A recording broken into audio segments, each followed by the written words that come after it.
The record so I don't forget that. As many of you know, my name is Alex. I'm Assistant Director at the Blackstone Launchpad, and I will be your host this afternoon. As you know, Launchpad is a campus-based entrepreneurship network at the University at Buffalo. It's designed to help students succeed as a founder or a contributor to the innovation economy. Today's topic is how to start and scale a consulting business. So you'll learn how to apply the 5 pillars of consulting success to your venture. And it doesn't matter if you haven't started or if you've been consulting for years, this class is all about how you can package and price the services you provide and how to attract your audience in a way that doesn't feel salesy or desperate. So in just a moment, we'll begin. For all of you joining us, our presenter, Terry, is going to share his presentation, and I think he'll welcome questions and engagement as we go along within the chat. So without further ado, I will introduce Terry. Terry Rice is a business development consultant and contributor to Entrepreneur Magazine. As the founder of Terry Rice Consulting, he helps people build their brand and revenue without sacrificing their health, family, or personal interests. His focus is advising professionals on how to launch or scale their knowledge-based business. Hear my dog coughing in the background, which can include consultants, agencies, and other professional services. This is quite an interesting day for me here. I have a toddler and a dog here. Okay. He's also an adjunct instructor at NYU, where he leads workshops for career-driven individuals. A recognized digital marketing expert, his previous experience includes helping clients achieve their business goals while working at Adobe and Facebook. Terry's a UB graduate, a bachelor's in 2002 and MBA in 2005, and currently resides in Brooklyn. So welcome, Terry. Thanks for being here. Yeah, thanks for having me. I don't have a dog, but I have 3 kids who are very angry, and I live on a busy street in Brooklyn, so you'll probably hear like a lot of cars and stuff going by, but I don't have the dog yet. I got to get that so I have the hat trick. I haven't thought of that before, but I'm glad to be here. So thanks for having me, and everyone, thanks for joining. And before we officially get started, I'm just curious, are you currently consulting or are you considering it? So 1, if you're considering it, 2, if you currently are, just to kind of get a feel for, how people are doing right now. You can answer that in the chat window. And another thing I also want to proactively bring up is just ask me questions. Like, yes, I do have content to present, but just interrupt me. Don't feel like you have to wait for me to get to something. My kids never do. They even ask me questions while I'm eating. So there's no way you could insult me or be rude with your questions. So it's all good. But it looks like we got a mix here, people that are already consulting and some that are considering it. So when you get a chance, if you can put in just what you're considering doing, there's a siren, first one already, what you're considering doing, that would be great. So I can just have that for reference. But I'm also going to start sharing my screen momentarily. Once Alex lets me do that, that'd be cool. There we go. Awesome. Cool. So I'm going to share my screen and then we can get the show on the road here. Oops. I think. Yeah, there we go. All right. Cool. Do you see my deck right now? Yep. Awesome. Cool. So that's me before I started cutting my hair because I was afraid to go to the barber. Maybe I'll go back eventually. But, I already went into all the details. More or less, I help people monetize their knowledge, whether you're a coach, a consultant, that's my goal. But I want to do so in a way where you don't burn out, working around the clock or just overextending yourself. And you still have time for your mental health, your physical health, your family. That's really important to me. So that's what I do. And my personal philosophy, which I think it lends itself very well to starting a knowledge-based organization, is to be purpose-driven, prepared, and patient. All right, you have to care about what you do. Otherwise, everything that comes next doesn't seem like it's worth it.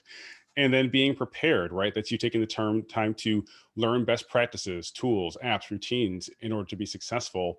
And then being patient as well. And patience is a form of wisdom, realizing it takes time for things to unfold.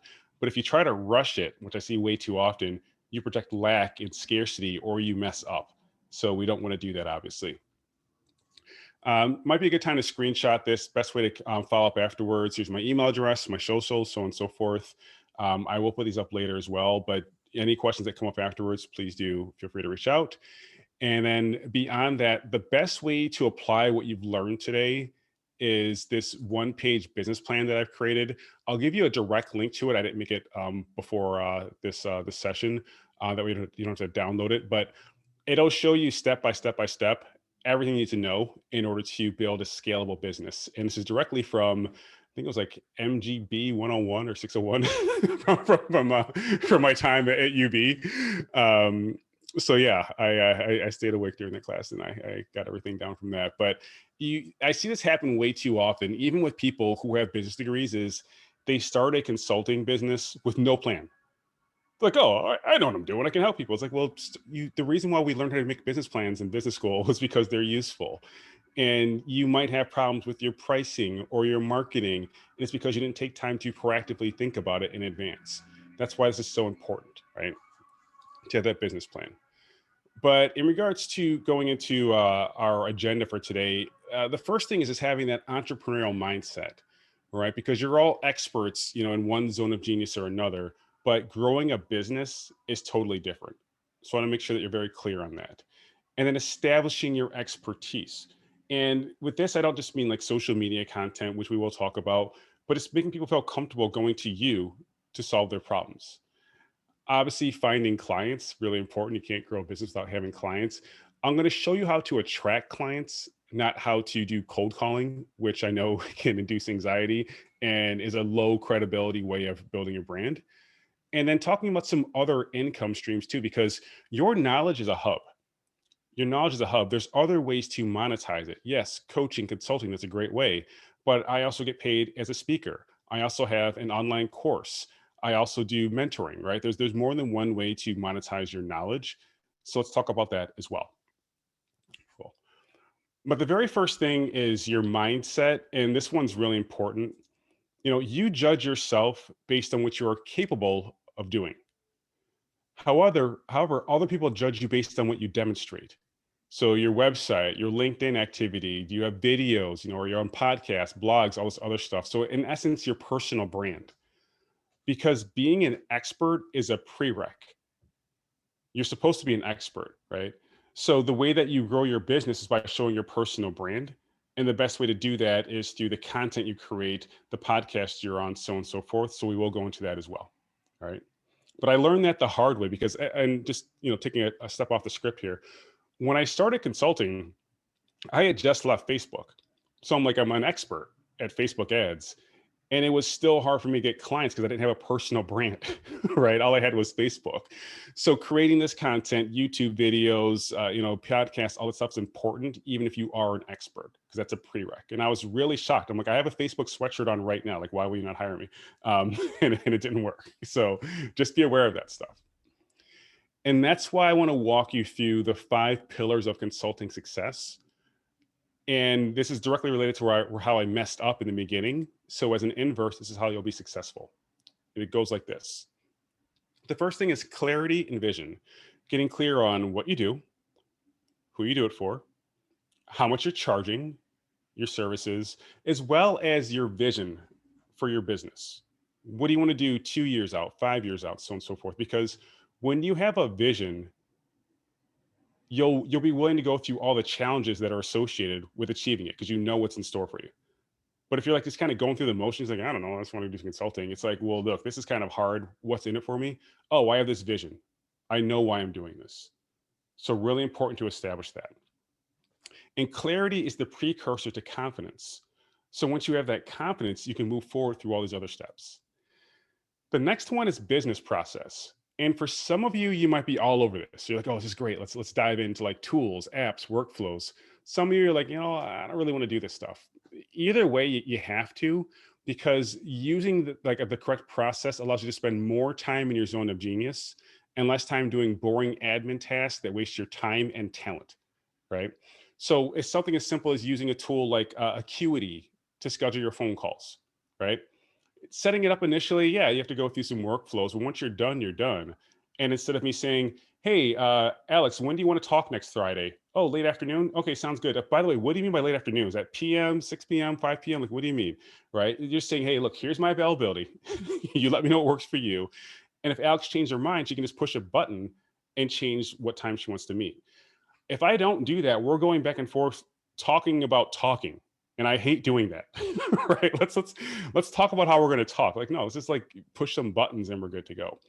So it's using tools like Acuity to schedule your phone calls. It's using tools like I use Mixmax for my emails. So I have all these templates that are created already, and I'll give you a list of these. It's other things like I have email automation. Once someone joins my email list by signing up on my website, there's a series of 4 or 5 emails they get automatically before going to my newsletter. Once someone becomes a member of my online coaching program, they get all this information sent to them automatically. It's all these things that take hours to set up, but you just get that time back. And then you just get to exist while your business is running in the background, right? So it's worth the effort. After that, the fun stuff, branding and marketing, but not just like trying to chase likes on TikTok or Instagram. I mean, presenting yourself in a way where you show your personality as well as your expertise, and your audience says, you know what, that's who I want to work with. You know, she's got it. First of all, she's an expert, but she's not boring either. And that's what I'm looking for. Or maybe it's like, hey, she's an expert and she's not like, just being, too loose. I want something a bit more buttoned up, right? Just be yourself, right? Because if you try to be all things to everyone, you're going to be boring. And that's what I said last time during the personal branding one. I said, you're better off being Nickelback. Nickelback is one of the most hated bands in the world. If you stop right now and Google most hated bands in the world, Nickelback shows up. But if you also Google most successful Canadian bands in history, same picture of Nickelback, right? They're like, whatever, dude, like we're still successful. So you're better off being polarizing with the way you present yourself, as opposed to being boring, trying to fit a mold that society created, right? And that you just want to break out of in order to get rewarded. But as a result, people are going to come to you and say, hey, I see what you're posting on social media. I saw that video you did. How can you help me specifically? That's when you go into pitching and proposals. But the thing is, you're not pitching anything. Because imagine this, stepping away from consulting.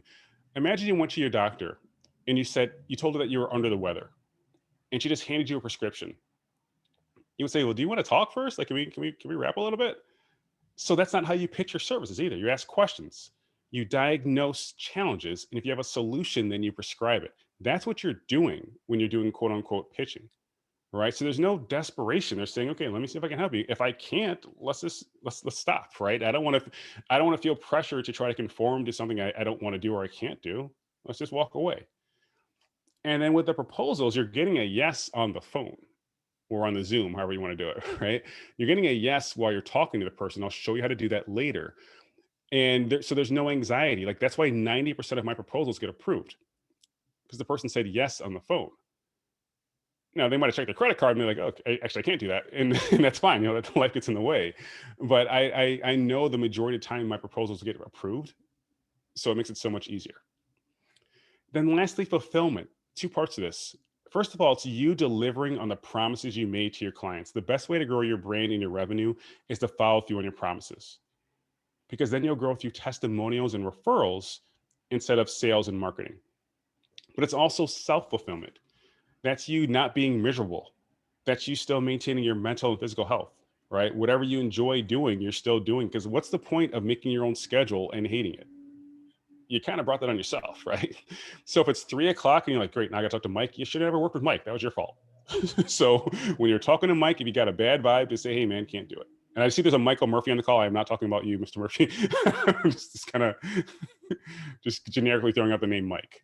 But this process I described, you want to have your process for your business just as clear. However it looks like for you, you take them from step 1 to the final step, whatever journey they're on. So let me pause for a second. Does anyone have this kind of mapped out for their business already? Step 1, 2, 3, 4, 5, how you help people. Does anyone have that? Just say yes or no in the chat window for now. Do you have this mapped out?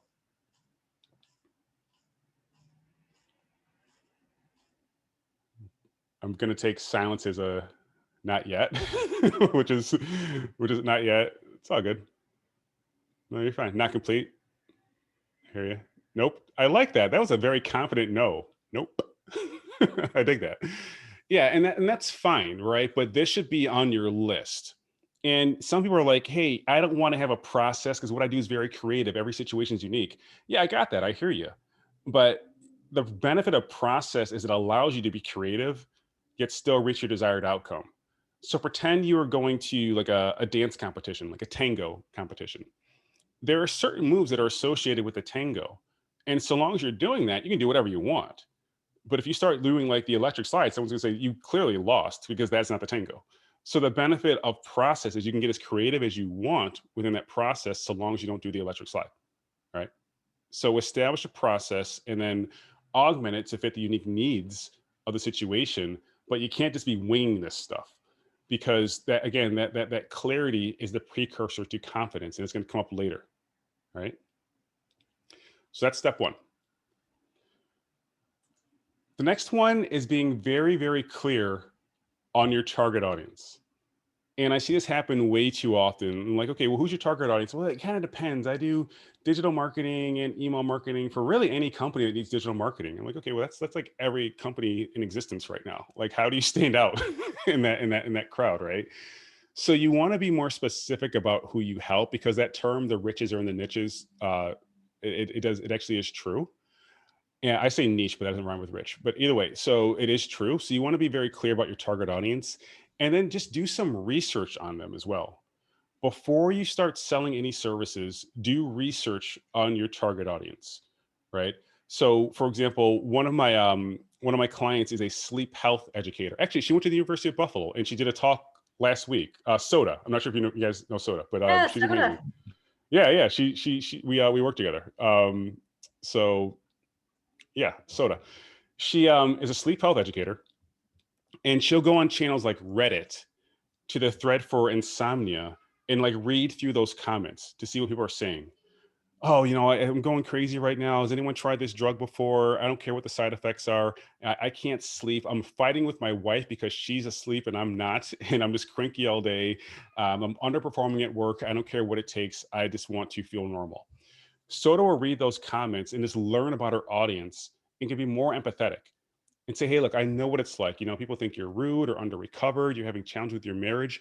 But really, the truth is, you're just not waking up rested enough. I will work with you to solve for these challenges based on my approach and based on science to help you wake up a more fulfilled version of yourself. Right. But what she's seen recently is there's a new subset of her audience who only just recently started having sleep challenges due to COVID, and they don't know what the hell to do. They're like, "Look, is this normal? No, it's not. It's not normal for any of us." So she has to, even though she's an expert, she has to change the way she's talking to her audience, because there's a new subset of people who, in this case, are not the same as people who had these historic challenges with sleep. Right. So social listening, that's what it's called. That's one way to do it. You can also do research where you literally reach out to people in your target audience and say, hey, I have this one question survey. I'm wondering if you would mind filling it out. What's your number one challenge when it comes to scaling your consulting business? Or what's your number one challenge when it comes to updating your website? Like, whatever you do, you can actually do research with people. And that's what I did for my own company. And I wrote an article about it for Entrepreneur Magazine if you want to read that later. But the goal was to create an irresistible offer by asking your audience, what do you want? And then creating it. So you're reverse engineering their outcomes. This works all the time. I have so many clients who have done this. This one guy, one of my clients, Howard Allen, he wanted to create a program for digital nomads, people that work remotely, normally younger in a different country. So he went in all these Facebook groups and he said, hey, what's your biggest challenge when it comes to establishing a business as a digital nomad? Got their responses, and then turned around 72 hours later and said, hey, I created a program that's going to be great for you because you built it. And he sold $20,000 worth of courses in 72 hours. The course wasn't done yet. He did a pre-launch saying you'll get a discount if you buy it early as a beta member. But he just said, what's your problem? Okay, I solved it. Want to buy it? Yes. You know what I mean? So it's like, what you don't want to do is create solutions that don't have a problem. Like right now, if I try to sell you this app that helps you find your left shoe, would you want it? Probably not. You're like, I mean, I'll figure it out. Like I don't want the stupid app, right? You don't want to be that person with the left shoe app. And then going back to soda, the benefit of doing that research is you can be more empathetic. People don't care how much you know until they know how much you care. If you just talk about yourself the whole time, how much of an expert you are. Oh, I went to the University at Buffalo and I got this degree in sleep health education. I do this stuff at Roswell Health, and Ingram Micro hires me all the time. Hey, whatever. What about me? What about me, right? Can you say, look, I know it must be challenging. You're not playing with your kids as much because you're lethargic, or you're underperforming at work, you're unfulfilled in your personal life. It's because you're under recovered. And I know you're getting advice from your friends and family. They're saying try going to sleep earlier, turn down the temperature. They're trying, but they're not experts. I am, and I'm going to help you solve for this challenge, just like I helped several other people before you. You can't do that if you don't have that research done in advance. So this part I call the lonely work, because it's not like a cool TikTok video where you're like, hey everyone, look, I'm pointing at stuff. It's not like, super exciting. It's the stuff that people don't see, but the impact cannot be denied when you present yourself as a more authentic solution to problems that people have. Right. So if you want to do this, you can go ahead and read this article that I wrote about doing it using LinkedIn. And I literally sent 200 LinkedIn requests saying, I'm creating this new consulting program, and I'm just wondering, can you answer one question for me? What's the biggest challenge you have on a daily basis in regards to growing your consulting business? That's what I asked people. I sent off 200 requests. It took me 6 hours to do it, and I got 43 responses within a week. If you want to learn how, read this article, right? Are there any questions? How's this feel as I'm walking through this? Apparently one person is interested in an app to help you find your left shoe. So thank you for that feedback. But how does this feel as I kind of like, I start by saying, okay, let's get clarity on both, what you do, but also even on your audience, even though it does seem like, can we just talk about marketing? Can we talk about like how to get more likes and stuff like that? We'll get there. But you don't even know how to communicate to your audience if you don't do this lonely work first. Right. All right. Cool. So next step is, yeah, you're right, branding and marketing. But here's the thing. Here's where so many people mess up again. Like, okay, I got to market myself. I got to get a website. I have to start posting on social media. I got to figure out, oh shoot, my name's not there. Should I put a 3 there? Is that weird? What should I do? So on and so forth. Hey, sure, you'll get to all that eventually. But I've surveyed hundreds of consultants, and overwhelmingly, where do you think their first lead comes from? Their first client comes from? You can answer that in the chat window. Where do you think they find their first client? New consultants, where do they find their first clients? Friends, family, personal connection, someone they know. Yeah, you all got it, right? So no surprise. So why don't more people start there? Right? That's what I don't get. Don't start with some random person on LinkedIn who you have no credibility with. Start with your cousin. Hey man, sorry we got in beef the other week, but listen, I have this new thing going on. Can you support me? Right. So ask your network, make a circle of people, list of people in your circle who can vouch for you. Maybe it's coworkers, people you went to college with, whatever it is, and then send them an email saying, I have this new thing and I'm wondering if you can help me launch it. Right. But the thing is, and here's the example of how it can look. This is what I wrote last year, but like I just said, hey, 2020 is crazy. I know a lot of us have been pivoting. One pivot I made is I now offer this service, and I'm wondering if you can help me. I help this audience do this so they can achieve that. Let me stop here. That's why you have to be so clear on what you do and who you do it for. People can't help you if you're unclear. They're going to say, well, what do? You can say, okay, it depends. Well, you let me know when you figure it out, right? I can't tell someone it depends. I have to be very clear. So the more clear you are, the more you can activate your network to help you. Next thing with this email, super important to write it in a way where they can just forward it to people in their network. If you know anyone who might be interested, can you please forward them this email? Don't ask them to remix your message and then send it out to someone else, right?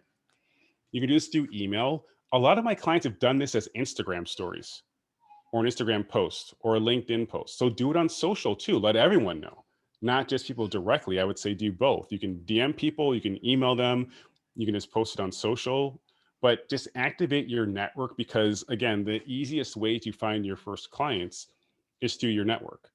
Now, where some people are hesitant to do this is they don't want to seem desperate. They're like, I don't want to seem like I'm desperate or messing up or I'm begging. I would ask you to remove that self-limiting belief, because here's what's going to happen. If you email someone and you're like, hey, can you help me? They're either going to ignore it and go about their day, They're going to acknowledge it and say, "Ah, sorry, good luck, can't help you," or they're going to help you, right? No one's going to like screenshot and post on Instagram saying, "Ha ha ha."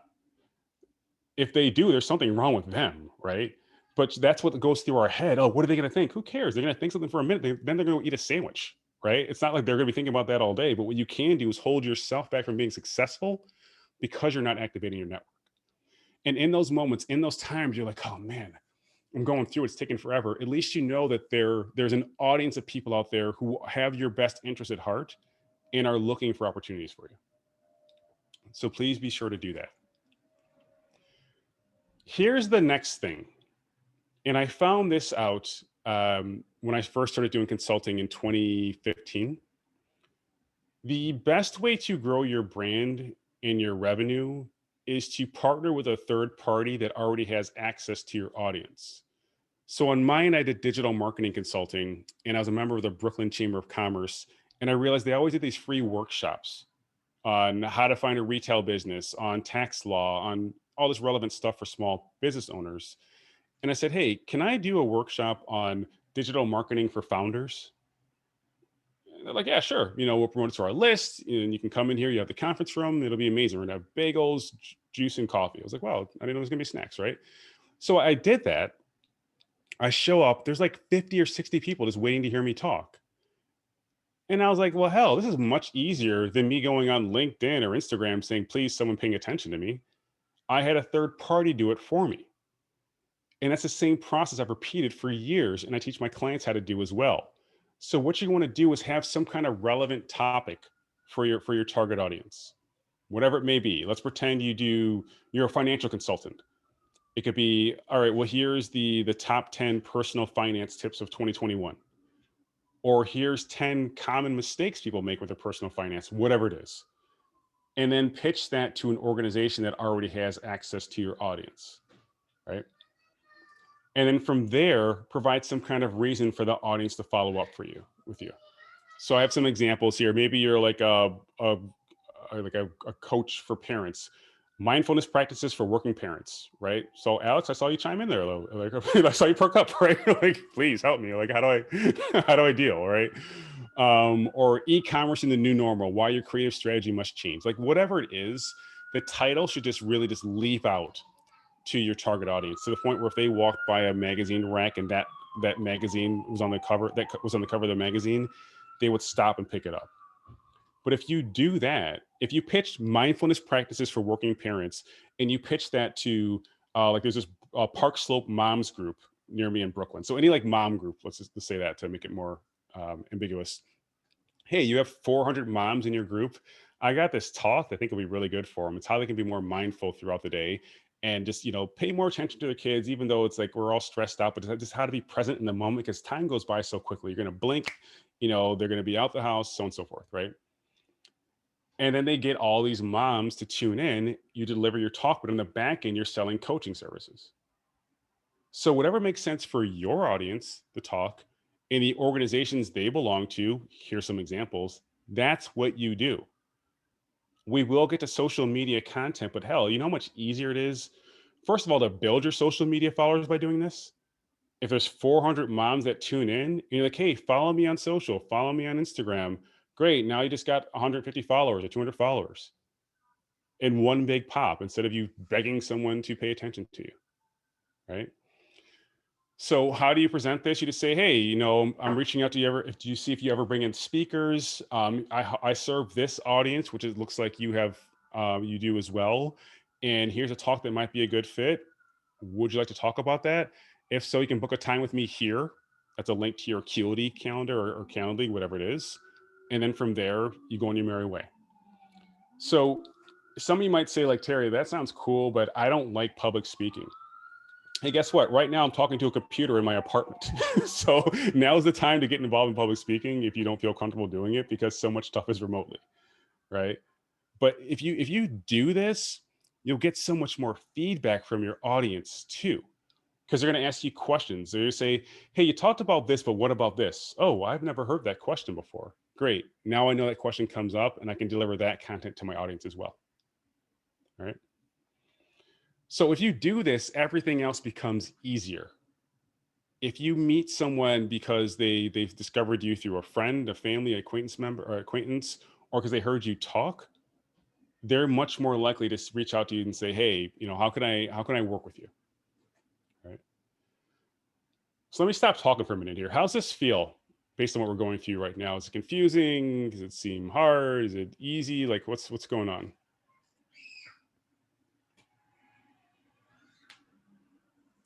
Inspiring? Cool. I'll take that.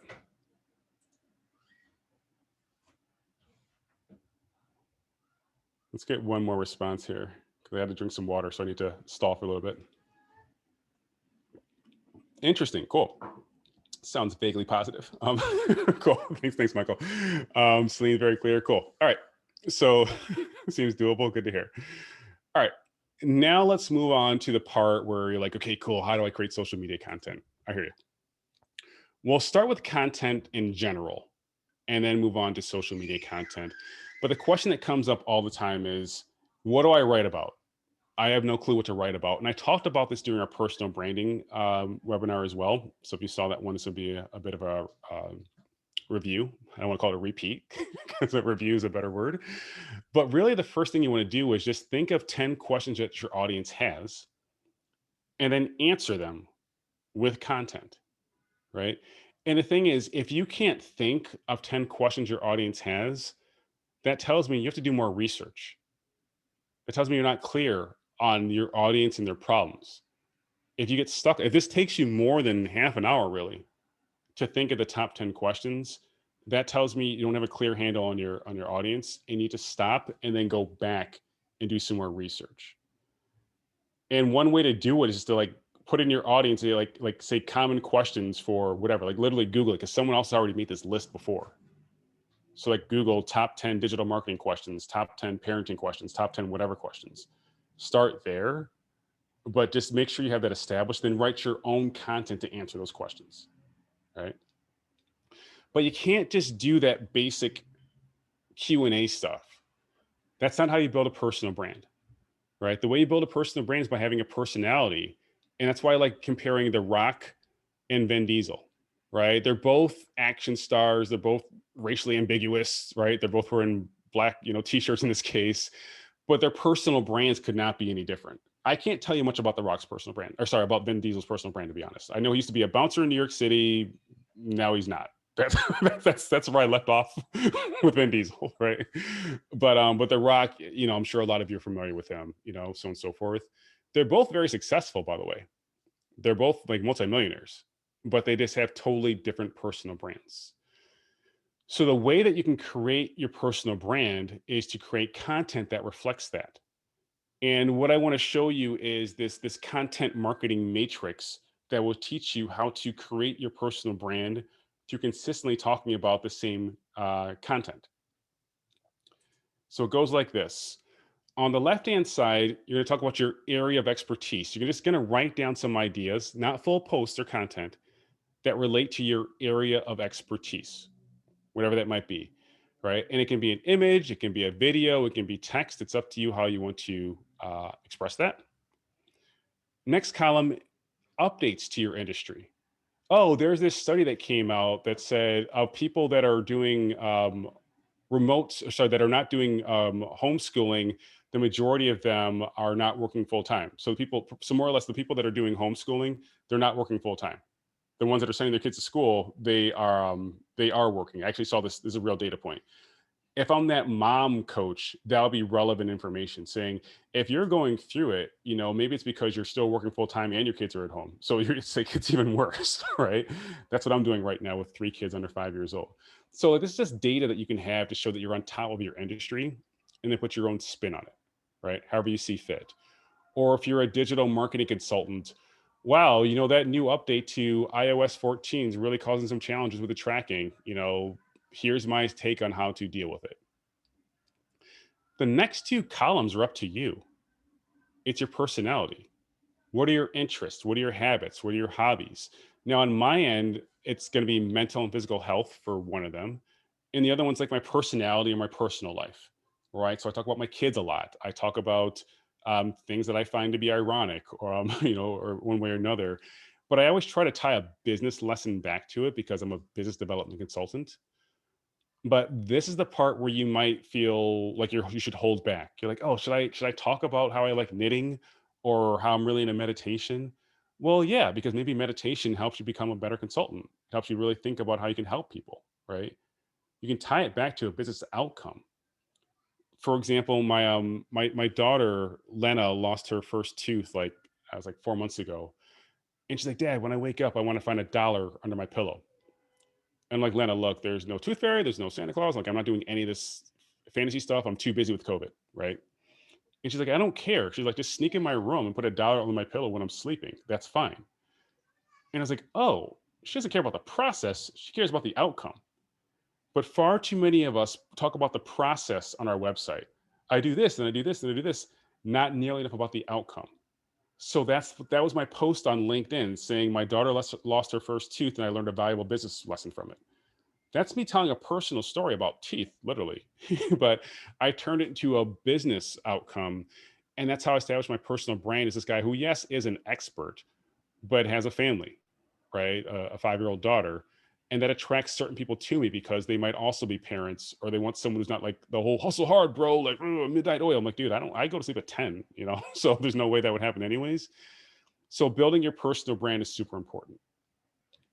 But what you're going to do is just write down ideas for posts, not the actual post verbatim, just ideas for posts, and then later build them out into content, right? So under coaching consulting, I had a video about how to deal with rude clients. We were like, hey, what should I do with rude clients? And I said, dump them, because you can't be the best version of yourself for clients you appreciate if you're just weighed down by the fact that you had a call with that guy at 3 o'clock and he got on your nerves. It's not good for your mental health. It's not good for your business. That's what my video was about, saying if you have rude clients, get rid of them, right? But I just started with an idea and I recorded it as a video later. So what I'm saying is just rapid fire out content ideas and then later flesh them out into posts, or it could be a blog. Does this make sense the way I'm walking through this? What questions can I answer? Because if you don't get clear on this part, you're gonna get stuck. You get stuck like so many people I see where they're like, Terry, I post on LinkedIn every day. I post on Twitter every day. It's all this great content. No one cares. And I'm like, it's because you're boring.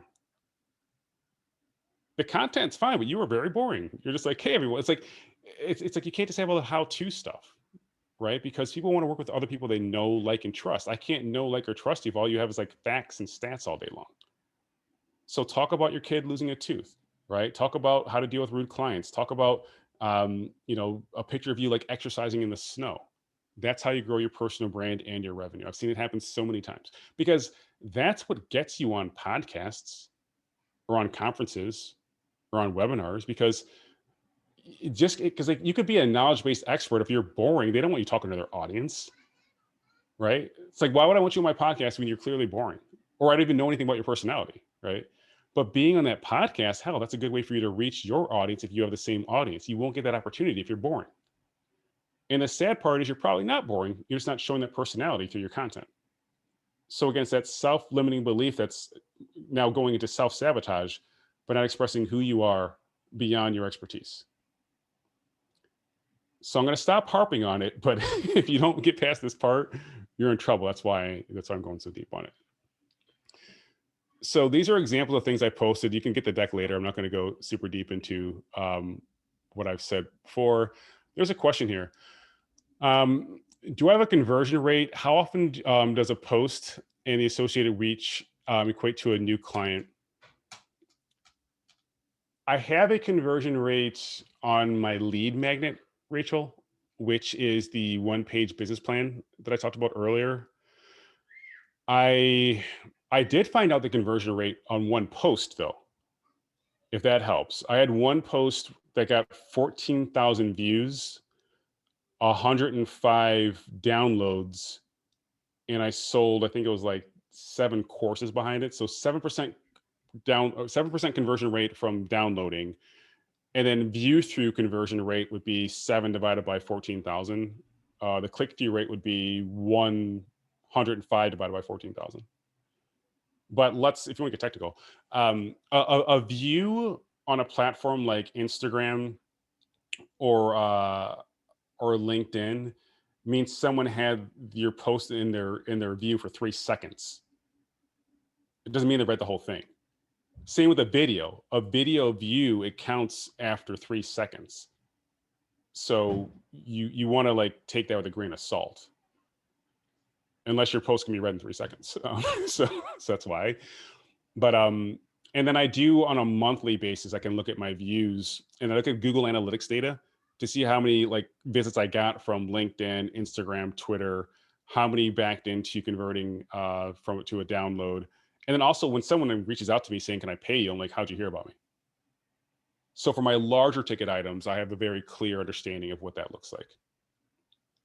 And I track that in a tool called HubSpot, which is a CRM, a customer relationship management platform. So any deal that's over like $500, I always know the exact source of it. And the benefit of that is whenever you want to increase your revenue, you go do more of that stuff. You're like, okay, that's what works. Cool. Let me stop doing this stuff because it's clearly not working. You want to be able to repeat success, not just get lucky. My niece actually maintains my CRM. She just graduated from Syracuse last year, and she has a job, but I just have her on the side doing that type of stuff for me. So do that, and then it's not just like creating content like this and hoping someone downloads your business plan or whatever. What I do is anyone who comments or likes my content, I'll go back and look at their profile and I'll look at their content and I'll comment on their stuff too. That's how you start a relationship. It's not just like the Terry Rice show all day long, like, oh, look at all these likes, right? It's like, okay, wow, Michael or Rachel commented on my post. Let me go to her profile. Oh, wow, she looks like she might be a consultant. Let me start engaging with her. And I have a top 40 list, the top 40 people that I want to continue engaging with on either Instagram or LinkedIn in my case.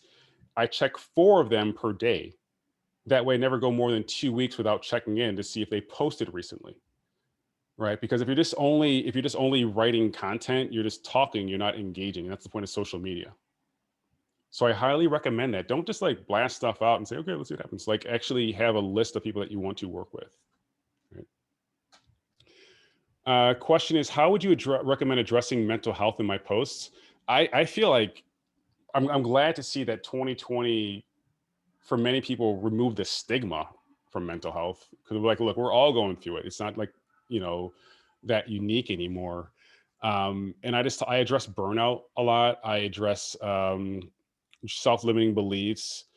I addressed like the need to get help if you need it, right? Like if you broke your leg, you wouldn't be like, oh, I want to be tough. Like you'd say, look, I need to get my leg fixed. And I also look at the term mental toughness as toxic, in my opinion. Because it's like, oh, if you're going through it, you're weak. No, I need help, right? I need training or I need guidance. So I by design, I fight these thoughts and these rhetorics that people put out there. So that's how I do it. And another thing, it's this compassion. Like if I email someone and they don't get back to me or they're like snarky, I default to empathy. I'm like, they might be going through it right now. I don't know. Right. So I'm not going to say, well, hey, apparently you don't like emailing people back. I'm going to say, hey, is everything okay? You don't have to tell me specifics, but I just want to check in. Right. So that's how I embody that, and not just in posting, how I actually act. Right. So thanks for asking. So yeah, again, engaging with content, super important too. And then following relevant hashtags that your target audience might follow, or relevant thought opinion leaders. For example, my audience, a lot of them follow Simon Sinek. So I would go comment on some of his posts with the goal of getting in front of them from them seeing me comment on his post. But even more important than me commenting on Simon Sinek is me engaging with the people who engage with him if they're in my target audience. And luckily, you can literally see the people's title when they comment. So this guy, Gary, he's a coach, right? Target audience. Victoria, she's a hardware developer. Not my target audience. Okay, Gary, let me respond to your comment, right? So that's how you can kind of triage who you want to talk to. Because if you're just going on there like, oh, I got to engage. Well, with who, right? Like I said, clarity is the precursor to confidence. So you want to make sure you're doing this. Just posting is not enough. Last thing here, 80% of your content should provide value. The other 20%, you can sell stuff, make a buck. It's fine. But follow that 80-20 rule. And also, like I said, you want to have some kind of opt-in content, which is known as a lead magnet. It can be a guide, it can be a checklist, whatever it is. But give your audience something in exchange for their email address. On my end right now, it's this. Actually, this is my old one. Holy cow, this is my old one. My old one was the top 10 mistakes entrepreneurs make on social media and what you should do instead. If you want that, I can find it for you. But the way that I built this is I interviewed a bunch of entrepreneurs who were somewhat successful and said, hey, what are your top 10 mistakes you see people make? I want to include you in this ebook. And that's how I used it. But going back to, I think it was Rachel asked the question, I tested out using the term ebook versus guide. And guide got more downloads than ebook, even though it was the exact same, whatever you want to call it, right? So always be testing. The reason why I stopped doing this one is because now I have this one-page business plan for coaches and consultants, because that's really where I'm focusing right now. But I'm going to test something different, within a week or so too. But you have to have something, and you have to test it against something. Otherwise, you don't know if it's working or not. You can't say if it's good or bad if there's nothing to compare it to. I had one that was horrible. It was, you could watch some presentation I did at South by Southwest. And oh, if you weren't at South by Southwest, you missed it, but you can watch it right now. Nobody cared. Nobody cared, right? So people are like, dude, I don't know you well enough to give you 45 minutes of my time. You got an ebook or a guide even? I don't care. Give me something else, but that didn't work. So test, because you don't know what's good or bad if you're not testing. So you're going to do all this stuff. People are going to say, hey, Rachel, I see the content you're putting out. This happens all the time, by the way. I see the content you're putting out there and I like what you're talking about. How can you help me? That's when you go on to pitching and proposals. But remember, we're not pitching anything. We're asking questions. And the first question is this. All right, so what's going on? Why do you want to talk today? Do not fall for the trap where they're like, well, you tell me what you do. Because then you'll just vomit out stuff for the next 3 to 5 minutes. You'll say, are you there still? Are you there? And they're like, yeah, I'm here. But you weren't making any sense, because I was pretending, guys. I'm not asking you if you're there. I saw some of you look up. So the problem is you don't know what to talk about if they didn't answer that first question, what's going on? So say, hey, I help consultants build their brand and revenue. There's a few ways I can do that. But really, if you told me what you're looking to accomplish, I could probably give you a better answer. Shift it back to them as quickly as possible. Let them express their challenges. Then say, all right, well, I hear you. What change would need to occur for you to be happy about our time together? That's when they'll tell you everything you need to know in order to win their business, if you can help them, right? But that's one of my favorite questions. What change would need to occur in order for you to be happy about our time together? Another question you might want to consider asking is, what happens if you do nothing? We talk about ROI, the return on investment. This is COI, the cost of inaction. What happens if you do nothing? Oh, it'll be horrible. This will happen, that'll happen, and we might go out of business. Okay, well, that sounds bad. So would you like my help? Once they say yes, then you pitch.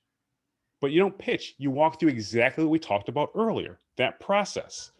Okay, well, listen, I got a 5-step process that should help you with this. Boom, boom, boom, boom, boom, boom, boom, right? Do you want this? And if they give you some pushback on the price, one of my favorite questions is, okay, well, listen, other than price, what would stop you from moving forward right now? Let's put price aside right now. What else would stop you from moving forward right now? And then address those concerns. And then get back to the price. Then you can say, well, you just said if you don't fix this, this is what's going to happen. That's why the price is worth it, right? You're avoiding that doomsday scenario that you just told me about. It sounded awful. I can help you avoid that with this solution. So these are some questions to ask. I wrote another article about that too, if you want to read it later, but other questions to ask during sales calls. All right. How's all this feeling so far? I know we're going through a lot in an hour. Good? All right. Cool. So let me keep flying through this stuff, because I think my wife has a call at 5. Does she? Looks like it. Yeah. Okay, cool. Let me keep flying through here. Awesome. Business process, we talked about a little bit to an extent. You want to have a tool like HubSpot to track all your leads, your follow-up, your revenue projections. If you want, I created a walkthrough for how to use the free version of HubSpot. I can send you a link to it. Just reach out to me on social media and I can do so. It'll probably take you about 90 minutes to go through all the activities, but it'll teach you how to use the platform going forward, the free version of the platform too. So it's pretty cool. But you want to automate or outsource as much as possible. So again, I use Acuity to book phone calls. I use Mixmax to have templates for my emails. The tool I use for my proposals is called Honeybook. I have a video where I walk through how to use Honeybook, that tool, as well as other tips for writing proposals. If you want that, please do reach out to me. That's about an hour long, but it'll give you more advice on how to write proposals that get accepted, right? So let me know if you want that. And then finding help, outsourcing things that you just really don't want to do. To a virtual assistant, for example, like my niece, she updates my website, all my blogs, all my speaking engagements. She's doing some video editing for me right now as well. Uh, what else is she doing? Oh, in my group coaching program, she like lets people know how much time they have in the program and answers any questions about that stuff. And I pay her $500 a month for that, which is not really a lot, but her rent's only $900 a month. She lives in Buffalo. So I'm paying more than half her rent. So she's cool. We're cool. I just want to keep that going for as long as possible, but she just got a job and a raise. So we'll see. Questions is, how good are you at graphic design and editing? Canva. I'm at Canva level. If that answers your question. I'm not good, but Canva makes anyone look good. Are they important? Yeah, but that's why Canva is so important, because you can look good without being an expert. What's the best way to scale an online business? Kind of talk about that right now, but best way to scale is to find a process that you can deliver that doesn't require customization. So it could be a product or a service that you sell. Like I sell courses. I have an online course where I cover this content in more depth. Or it can be a repeatable workshop that you do over and over again without customization. And that you can run maybe ads to a cold audience. But really, I would really focus on products. Like that one-page business plan that I gave you all, I could charge 20, 30 bucks for that and make a few $1,000s a month if I wanted to. I don't, because I'd rather do it for lead gen. But it's stuff like that. That's how you scale. You scale by removing yourself from the delivery of services or not customizing it as much. So when I do talks, people are like, "Oh, can you do this?" I'm like, "No, here's the menu. Pick one. I can mention your name a bit more often, but I'm not going to like make a custom custom presentation because that takes too much time." Right. So going a bit further into your actual services, this part's vitally important. We can't leave without talking about this. You have your lead magnet. We talked about that already. You also have what's called a tripwire. These are services where you charge a low amount for. Maybe like it's like hourly consulting, or it could be an online course you sell for like, 300-500 bucks. You want to pre-qualify some people to buy your product or service, even at a lower price point, where they at least buy something. Next is your core product. That's your consulting. But what you can't do is neglect the last part, and that's having a profit multiplier. A profit multiplier is often an extension of your core product, but you deliver it to a different audience and can charge more for it. So, for example, let's say I'm a digital marketing consultant and I train organizations on how to create Instagram shopping ads. I could also go to an agency that maybe only does branding and say, I'll teach you how to do direct response marketing on Instagram, not just the content. And therefore, you'll have a new service for all your clients. Because right now, you're missing out on hundreds of thousands of dollars by not offering that service. I'll teach you how to do that. It's going to scale across all your clients going forward.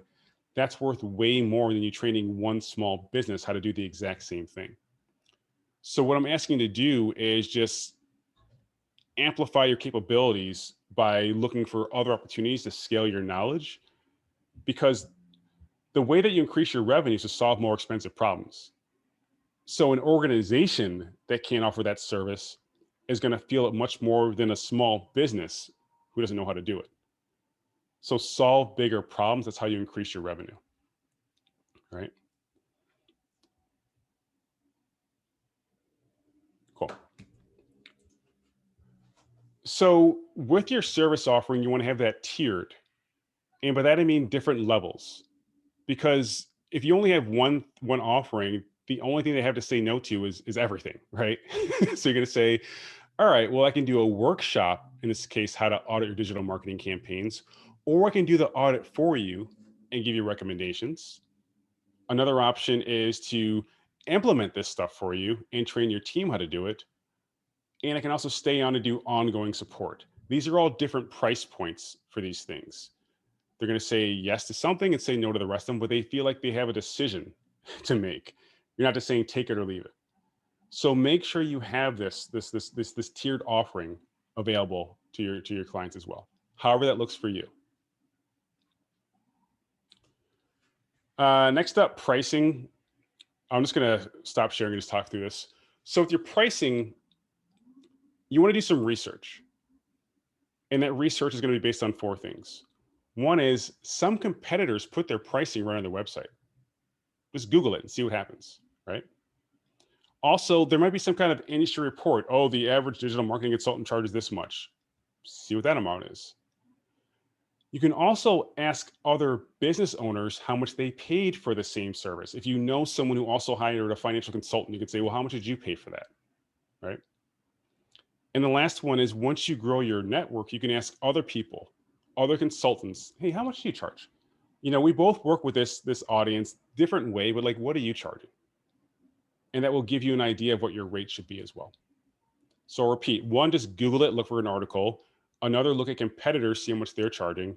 The third would be ask people who already paid for the same service. And the last is your network as it continues to grow, ask them how much they charge their clients. Make sense? All right, cool. So the last thing I want to bring up is this. Instead of just doing, I want to share this slide.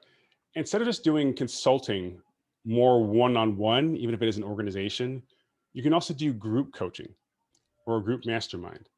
And the best way to do that is to leverage what I call the 3 C's. It looks like this, right?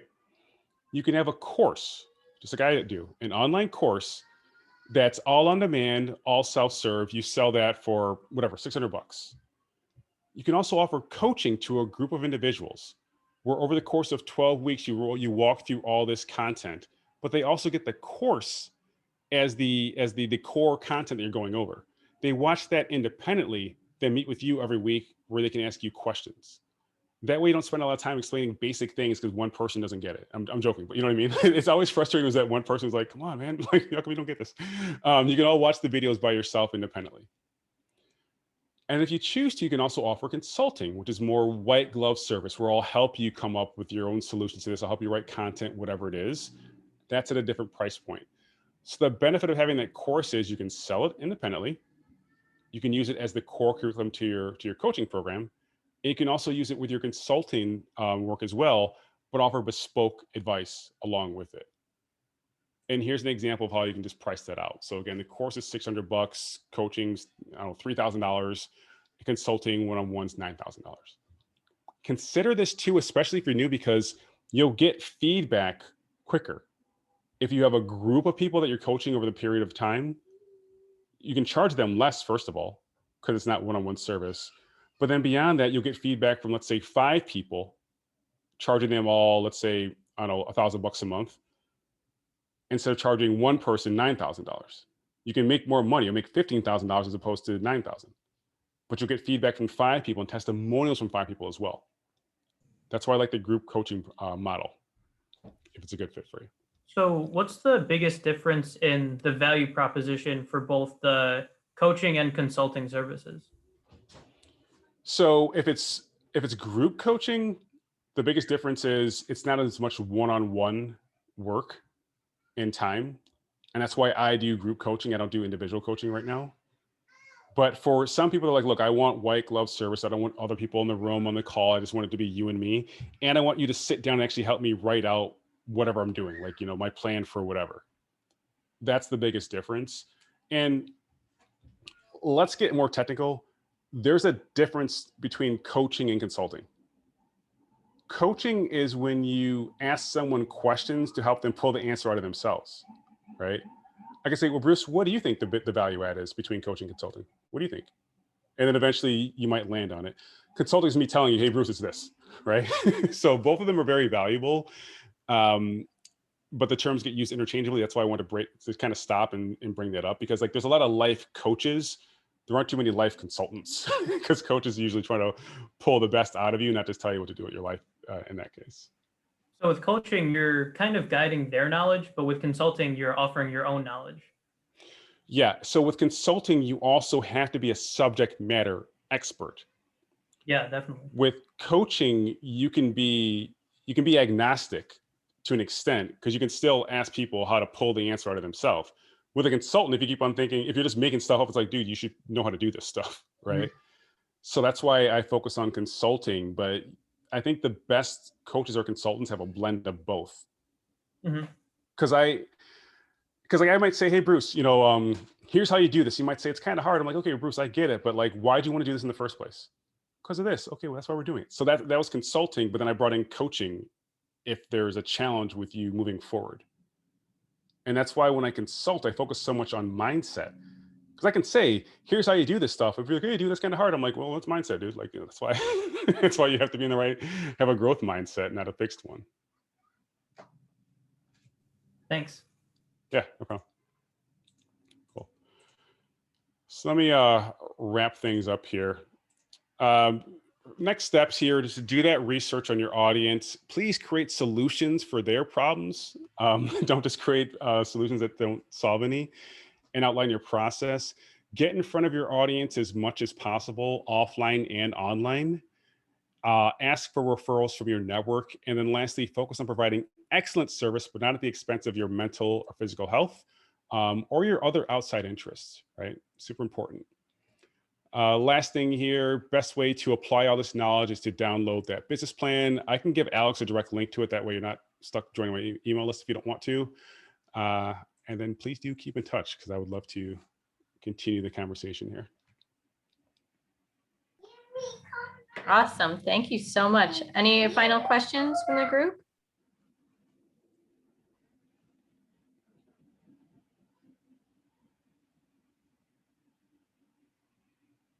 All right. Well, once again, thank you so much, Terry.